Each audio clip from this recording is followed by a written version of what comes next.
it's good coming to you. I am the American Reverend Zachariah A. Jackson from the Church of What's Happening Now, Town Talker Talk Show, Harvest Radio. We got that time again where we got to put some people in office. Third and fourth ward, I believe, is second and third ward. I'm sorry, second and third. Second and third ward is at large. And we have longtime politician Rasid Buney. Is that correct? Rasid Buney, yes. Rasid Buney is here, and we got the honest politician. We call him the honest politician, Don Davis. Good morning, everybody. Good afternoon. How's everybody doing? Okay. And again, we have that person that has worked on many campaigns. I've been in the trenches with her. We sweat together and I had chicken. I don't know what you guys had. I remember at one of the parties, I had more chicken than I could have, you know. But it was a good time. We always had a good time together and everything. We got Recacca and Williams. And now she decided to take the helm. Of course, a lot of people have asked me years ago when you were going to run for office. And so I guess you're the young person here, I imagine. Maybe not in physical age, but you're the young person and everything. And say hi to the audience. Good afternoon, everyone. I'm glad to be here. And yeah, this is my first foray on the front lines.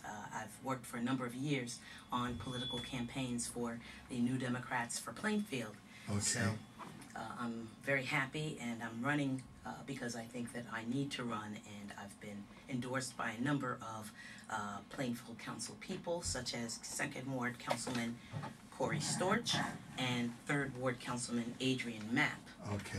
In addition to a number of community people. All right. Don, you want to say some words? Oh, definitely. We must hold on to Plainfield.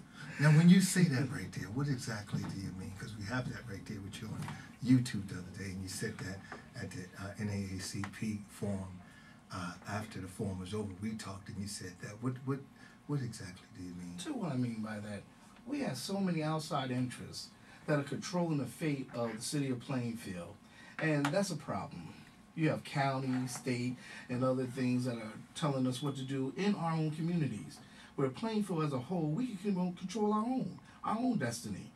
We have the mindset, we have the intelligence, and we have the will and the right to control our own destiny in our own community. Okay. Rasid? Good afternoon. I am a councilman. I've been a councilman for the last 4 years. The theme of my campaign is Plainfield, not politics. I'm not working for a faction. I'm not working for any political organization. I'm working for the betterment of Plainfield. And that means working with everybody across the political spectrum, agreeing with them when they're right, disagreeing with them respectfully when I don't agree with them, and marching to my own tune. And that's what I've done for the last 4 years. Okay. All right, let me ask you, here recently, Plainfield has been, seemed like every other week has been getting slammed with something. Mm-hmm. I need not say something because I don't want people to think that I'm some kind of reverend instigator, but you would be a fool if you did not read the papers and see all the things that's going on. And the other day I was reading the paper and I heard about the police officer right here in Plainfield, and I gave my condolences because I thought that, I don't know whether you guys want to comment on it, it's up to you, I thought that it was a bit harsh of what they're doing to strip the guy after just a little, I don't want to call it minor, but after the insurance thing that went down with the computer thing, I just felt that it was really out of term that he's facing 10 years in jail, one of our good police officers and everything. And anybody want to say anything to that? I would. Go ahead. I've known him all my life, and he is a good man. Yes, he made a mistake, and you should take responsibility for all the mistakes you made, including myself. Sure. But the thing is, I find when it comes to, especially people of color here in the city of Plainfield, somehow you have others that feel they want to come down harder when it comes to people of Plainfield, and it's wrong, And even when it comes to our superintendent, I'm not agreeing what he did. But I find that even with the superintendent Tom's River that stole millions and millions of dollars, I didn't see him get arrested. Okay. So, I think there's a double standard. And all our lives, we've been through this, going through these double standards. And now it's time to stop. When is it going to end? And that goes back to my theme. We must hold on the playing field. Too many times, people come into our communities and direct what we're going to do within our own. And it's time to stop that. Okay, all right. And that right there is good. That's just about how I feel also, because I think I've come across the officer many times, and I just, to hear about this right here was just something that kind of threw me back. All right. I don't know if that's a playing field issue. I think that's a broader issue. I think there seems to be a harsher standard sometimes applied, that I think we're too busy incarcerating people and doing that. We're too willing to do that, and they're overwhelmingly, jails are full of, people of color, and it does seem to be a broader trend than just Plainfield. I wouldn't say just Plainfield, but it is still something that the nation is not past at this point. I think America is not past its differences, and I think there is more than one standard applied, and that's nationwide. Well, I just want to let the officer family know that you have my support, and I send out all prayers to him and his family, and hope that something can be done, because to destroy a man, give him 10 years in prison for something of that nature, to me, I just think this is just how the character, find, I think would have been good. I have to chime in that, our police officers should be and are held to a higher ethical standard. Sure. And I think that, criminality must be punished. If the officer and his lawyers, they can possibly work out something so he won't do as much time as, potentially he can do. But I think that crime must be punished. Sure. Okay, then let's pick up where you guys, I think that at the forum you guys was talking about the brownfields. Everybody keep talking about these brownfields. Can you elaborate on what a brownfield is? Anyone you guys want to pick that up? A brownfield is a previous industrial site.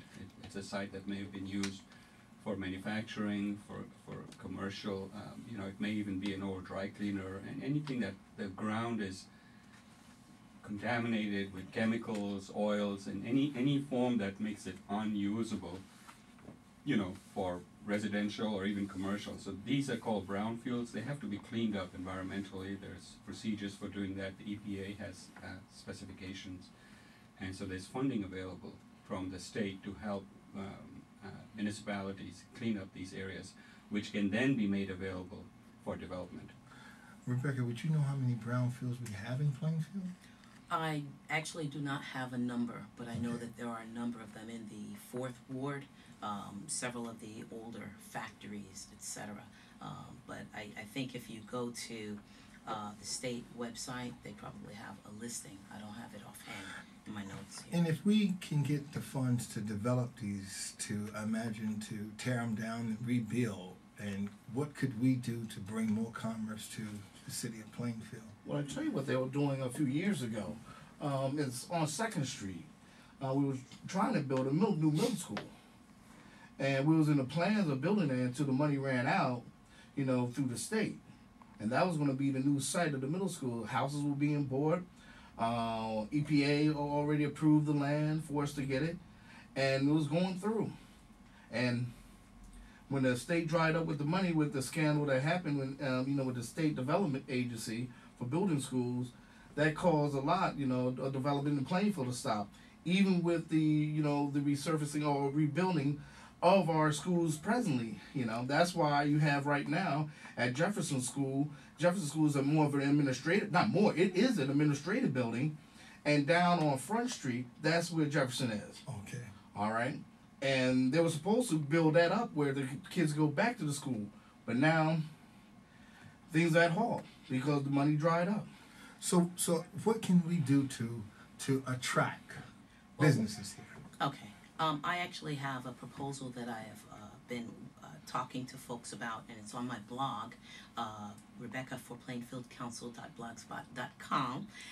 And part of my proposal has to do with really going after businesses. For the past several years, there's been no real aggressive marketing